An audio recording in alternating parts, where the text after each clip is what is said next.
Hello and welcome to this very special conversation, Talking Big. I couldn't be more thrilled for what I'm about to do. I'm talking to two of the biggest sports stars in the world. They're joining me right now.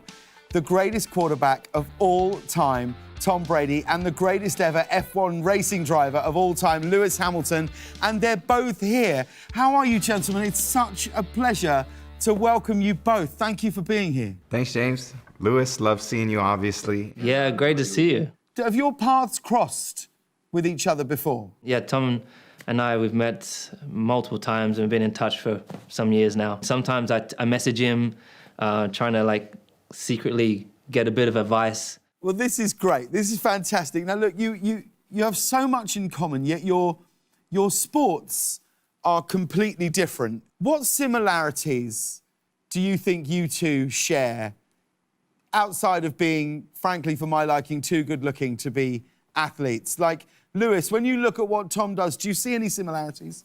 I do. I mean, I watch really closely what Tom has achieved. Some of the things that Tom does in his training, how he prepares himself, how he conducts himself with his team. There are so many things that you can take from watching a great athlete like Tom that you can then apply it to being a better athlete yourself. And, Tom, do you look at other athletes like Lewis? Is it inspiring? Do you see any similarities in his dedication as an athlete?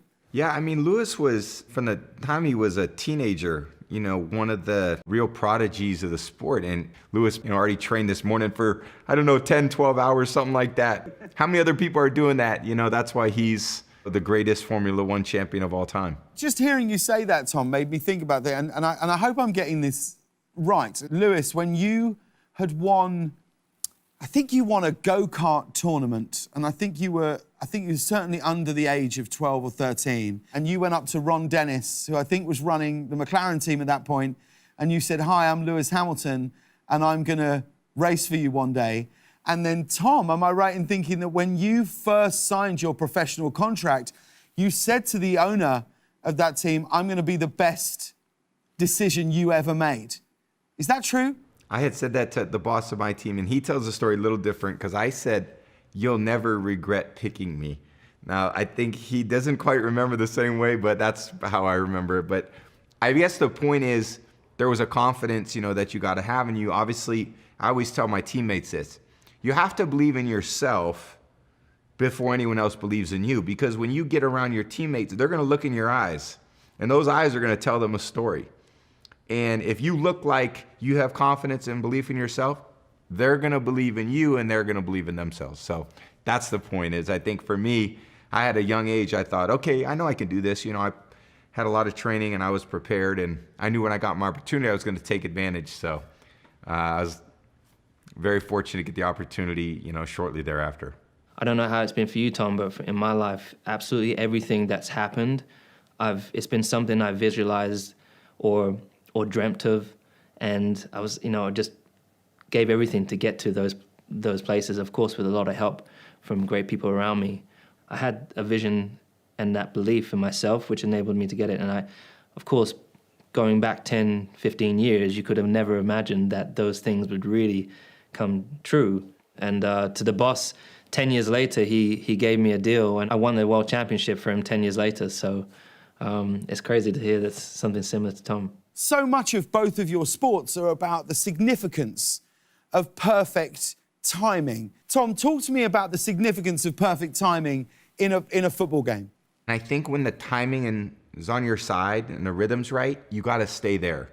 And you got to find ways to maintain that. And that's hard to do because there's a lot of external forces coming at you, because usually you have an opponent who's trying to do the same thing. When you're out of rhythm and your timing's off, a lot of people still just charge at the same tempo.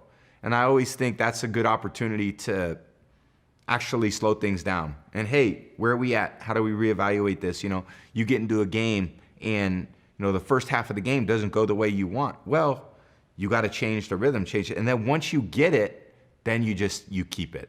When I'm watching the game, Tom, how you're finding someone and then split-second decision you take. It's very, very similar, I guess, and I guess I can relate in the split-second decisions I have to take in the races. And it is about getting into that rhythm. I know both of you have a shared love of watches. Lewis, what is it about watches that you love so much? I've always been into kind of mechanics. To start as a kid, I was always taking things apart and rebuilding them. When you look at one of these watches and there's 500 pieces all put together by one person, the craftsmanship, I think, for me is fascinating. Plus, you know, the pieces obviously are tiny. I remember getting my first watch. It was from Argos in in England, and the watch was like £6, and that I remember saving up for that watch, and it was I went to school and I felt really proud. I used to wear it outside my blazer, and I thought that it elevated me. What about you, Tom? When did you first discover your love of watches and what they represent? Certainly for men, there's not a lot of jewelry that we typically wear, and it does, Lewis said it perfect, it elevates your look.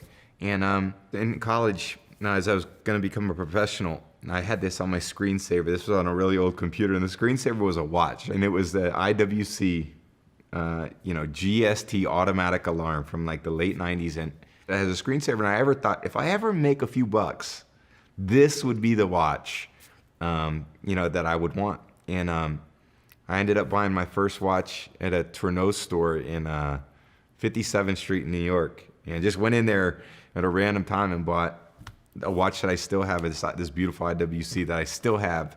Really, what the two of you have both achieved in the past 12 months within your sport, I think really separates being great and being the greatest of all time. Like, it suddenly it wasn't a debate, it's a fact. What is it that propels you on to just keep going and keep breaking records that you already set?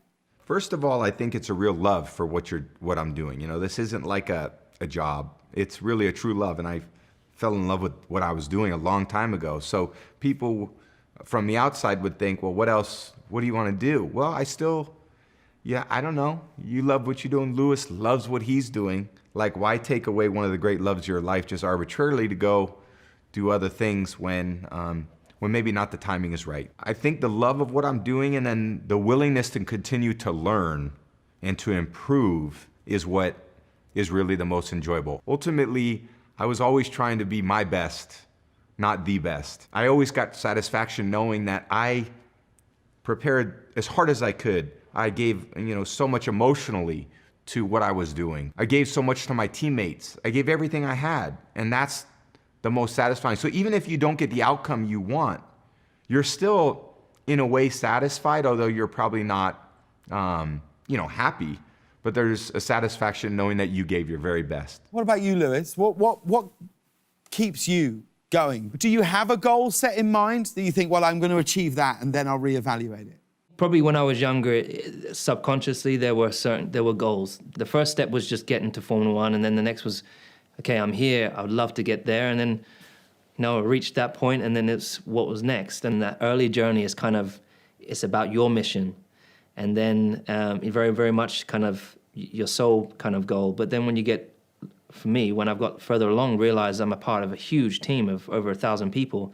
How can you elevate? How can you lift other people? And it's a strange process going from being young in your teens where it's all about your success to then seeing it being about a larger group. Let's talk about superstitions, okay? I've never met an athlete or a sports star who doesn't have some. Talk to me about your superstitions. Do you have any rituals that you do before a game or before a race that you feel bring you luck? Tom, do you have anything? This is the first day you met someone that doesn't have superstitions. So I don't believe you. I don't believe you. It's over. Really? There's none. There's nothing. I really Same here. No. Not superstitious at all. You don't lace your shoes in a certain way. You don't do one glove on, next glove. Nothing. Hey, if that's the reason why we're in a losing, we are screwed because this leg, this pant first, and this color, and this, wear this, thing. Tom, did you ever have it? Did you ever have superstition? I didn't. So I did when I was younger. I think I must have been 10 or 11, and my brother gave me this a conker, and it was my lucky conker. So I put it in my suit, and I don't know what happened to the damn thing. It came out my leg, trouser leg or something. I lost this conker. And then I had a lucky pair of underwear. My mum shrunk them. It didn't get till I was 17 or 18. And I had a sequence of how to get, so I was getting dressed, right sock first, left sock, all these steps that I would take. And I remember I got in the car, I was in Germany, and I'm about to start the race, and my helmet wasn't done up. So I've missed one of those elements of these steps that I had made crucial to getting the job done. And I remember I crashed, several seconds later. And after that, I was like, this is ridiculous. This is all in my head. And I got rid of that. And now, like Tom, I don't have any of those things. I think we probably create those things in our minds. And you'll know from what Tom was saying, the psychological challenges that we face. You got to free your mind and let the greatness flow, I guess, It's interesting because some days you're really up. You walk into the stadium 3 hours before the game, like the Super Bowl. There's more energy. You're more amped up, right? So what do I got to do? I got to bring myself down to a good place, so I can really be where I need to be mentally. Some days I walk in, I'm tired. Man, it's a 1 o'clock game, and you just maybe had a Monday night game, so didn't quite get. And then how do you get yourself up? Oh, I put some music on. So a lot of it is those, there's those instinctual things too that I never want to be so fixed and rigid that, I have to do this. Maybe I need something different on that particular day because life is not robotic. Now when I'm watching like a 1 o'clock game and I put it on TV, I'm going to be like, Tom's tired. He's probably listening to some show tunes right now just to really pump himself up. He's got the Hairspray soundtrack on. He's going for it. Now, both of you have hit some major milestones. Tom, yes or no answer. 7 rings, greatest of all time. Are we going for number 8? Yes. Lewis, 7 world championship titles, equaling the best of all time, as well as the most race wins ever. Over a mammoth season, are we going for number 8? I've got to follow up Tom, yes. This is great. How do you think either of you would fare in each other's sport? I always thought I was a pretty good driver. I was suddenly in the mail this week, I got the most beautiful gift. And you know what I realized? It doesn't fit. So how can I be a driver? How can I be a driver when the helmets don't fit me? Well, that's a hell of a gift. So hang on, Tom, are you going to replay this? Are you going to send Lewis an NFL helmet? I'm going to send him one of mine, and I'm going to see how he likes it. But I think we could get Lewis in there for a few plays. I think I've seen his athletic ability. He's pretty talented in a lot of areas. I think he could do some things on the football field. I would run the opposite way. Seeing those guys the size that they are, no, I don't know if I could do it. No, I actually think, Lewis, you'd be good making those runs because you're so good at anticipating danger. I've got short legs. The RPM of my legs are gonna have to be super high. Now, I wanted to play a quick game of true or false, okay? We're gonna pit you against each other, okay? You both know how to dominate your respective sports. Now we're gonna find out how well you two know each other. So what we're gonna do, we're gonna put 60 seconds on the clock. Yeah, you need your game face. This is it. This is serious. This is the biggest tournament either of you will ever be part of, okay? So we're gonna put 60 seconds on the clock, and we're gonna have a knowledge test with a simple true or false, okay? Tom, you're gonna go first. These questions are all about Lewis Hamilton. And your time starts now. Lewis can lose around 8 pounds of weight during a single race. True. It is true. Lewis lost as much as 10.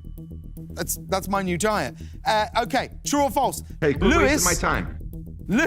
I'll add 3 seconds. Lewis has won 90 races during his career. True or false? False. Way more than that. 95, correct. True or false? Lewis eats an entirely plant-based diet. True or false? We got true. True. True or false? Lewis featured on the Christina Aguilera song, Not Myself Tonight. False. It was false. It was Pipe under the pseudonym XNDA. Okay, true or false? Lewis has a cameo in the Pixar movie Cars 2. True. Boom! True is correct. Okay, quickly, we're running out of time. Lewis is just 13 years old when he got his first Formula One contract. True. True is absolutely absolutely right. Look at that. He got 6 questions right. So, Lewis, your best chance here is to tie with Tom Brady. There's a lot of pressure on your shoulders now. That's amazing. Okay. The best you could do is tie. Let's keep that in mind. If you do your best, all you could do is tie. He's sucking That me was out. some. He really was. He was really getting in your mind there. Okay. Here we go. Questions for Lewis. Lewis, here we go. 60 seconds on the clock, please. These questions are all about Tom Brady. True or false? Tom Brady has never had a cup of coffee. True. It is true. Tom, you should try it. It's so good. Okay, question 2. Tom threw for 2,217 yards and 16 touchdowns his senior year playing for the Ohio State Bucks. False. False, you're right. He played for the Michigan Wolverines. True or false? Tom was the 89th pick in the 2000 NFL draft. False. He was 199th. True or false? Tom drinks a minimum of 112 ounces of water a day. That's 14 glasses. True or false? I'm going to say true. True is right. Professional baseball team, the Montreal Expos, wanted to sign Tom in '95 before he turned them down. True or false? True. Okay, quick. Tom Brady made a cameo in the HBO series Entourage. True or false? True. And it's true. Look at that. An incredible draw. There is greatness in both of you. Look at this. 7 championships, 7 Formula One championships, and now you've drawn in this as well. I cannot tell you, Tom and Lewis, anytime I've been around either of you, it is always a thrill to be in your orbit, but to get this moment, to talk to you both together is an absolute thrill for me. It really, really is. Congratulations on everything you have achieved in your sports and everything that you're going to carry on doing. We know the debate will rage on about who is the greatest sprinter, basketball star, tennis player, but there is no question that you two belong amongst the sporting greatest of all times. Thank you for joining me today for an inspiring and brilliant conversation. Tom Brady, thank you so much. Lewis Hamilton, thank you so much. Best of luck for the future, fellas. All my love. Thanks, James. Bye, Lewis. Great to see you, Tom.